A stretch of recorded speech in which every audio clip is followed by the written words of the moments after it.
జతగా ఉండే వరమే నువ్వే ఇస్తే ఇంకేమి కావాలి జన్మకి.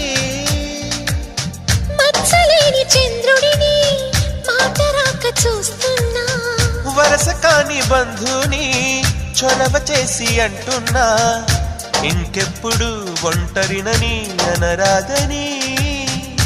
నీకు సొంతం అంటే నేనే.